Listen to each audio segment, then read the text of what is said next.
My name is Jenene Creech. I'm 46. The day of my stroke, I know it scared the shit out of my husband. I went in, told him bye, because I was on my way to Miami Valley South for my cardiac rehab. And then I remember I was on Alex Bell coming up toward Far Hills, and pretty much after that, I don't know what happened. So I remember like getting into the ambulance, because I remember like trying to call 911 in the car, and I dropped my phone. And then I remember like people trying to get me out of the car saying that I was a stroke victim. Like, what? She was driving and she had an accident. Most likely a stroke is what caused her accident, because when she presented to the ER, she had weakness on her left side. She had a gaze deviation, and also she had trouble with vision. And so they called a stroke alert, and she was evaluated via telestroke by Dr. Bramlich, who was training as a stroke fellow at that time. So he evaluated her, and she was found to have a stroke scale of 11, which is a moderate to severe stroke. Unfortunately, she was not able to get the clot-busting medicine, the thrombolytic agent, because she was involved in a motor vehicle accident, so it wasn't clear if she had other injuries which could have caused her to bleed as she received the thrombolytic. But her CT angiogram demonstrated she had an occlusion of the right middle cerebral artery. So this is the big blood vessel that feeds the right side of the brain. With this clot, she wasn't getting flow to that area of the brain. So we brought her from Miami Valley South to our angio suite in Miami Valley, and she underwent a thrombectomy procedure in which we removed the clot from the middle cerebral artery, restored the flow to the right side of the brain. She started to improve next day, and gradually continued to improve, getting more movement to that side. She had a little bit of bleeding in the area where she had the stroke, but she kept on improving, and eventually was sent to rehab at Rio, where she spent a few weeks, and subsequently she had some more therapy as an outpatient. She has had a remarkable recovery. She's back working, she's back to her life, and she's being followed in her stroke clinic by Jenene.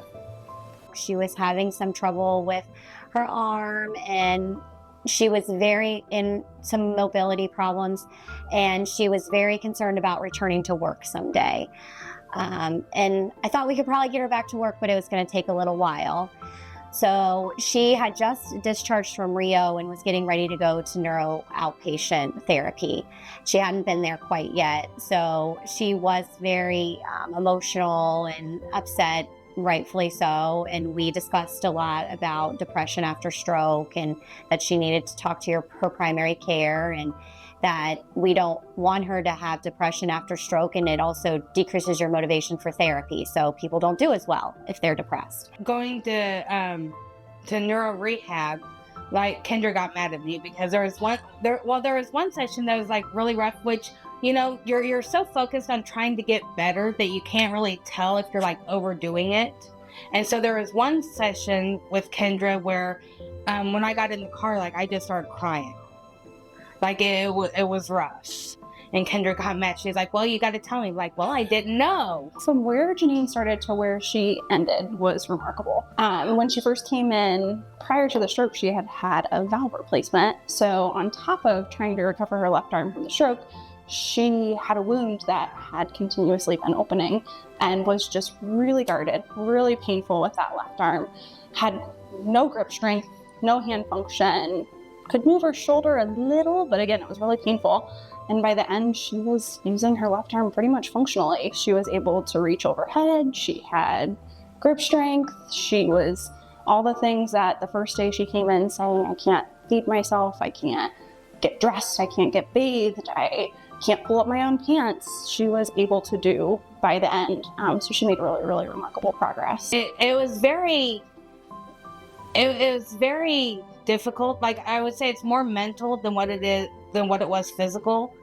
But I have to, like, when I do anything with my left hand, like like to put deodorant on, like I have to like literally tell my arm, okay, up, down. Like I have to talk to myself and give myself little pep talks. When I first went into Rio, I could not walk. I couldn't walk, and I couldn't lift my arm up. By the time that I left Rio, I was able to walk with the cane. I'm the lost therapy. occupational therapy is most misunderstood. Speech therapists, you're going to get a swallow study, they're going to work on your talking, that kind of thing. Physical therapy, everybody wants to walk. We're the ones that give you something to do when you get there. We're the ones that help you with those things you take for granted. So we set goals, so that they are memorable to them and it's something they want to be able to do. And my favorite saying that I say to people is, how do you eat an elephant? One bite at a time. So we do those daily little things over and over again.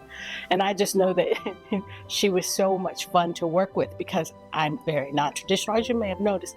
And so I'll do whatever it takes to get you engaged and to make you laugh and to forget that, the rest of the world is moving along while you're kind of trying to get it back together. So, because helping someone to learn to do something in a different way, I always tell people, occupational therapy either adapts you or your environment. So even if you don't walk like everybody else or talk like everybody else or do something completely different, you might even have equipment to help you, but you're doing it.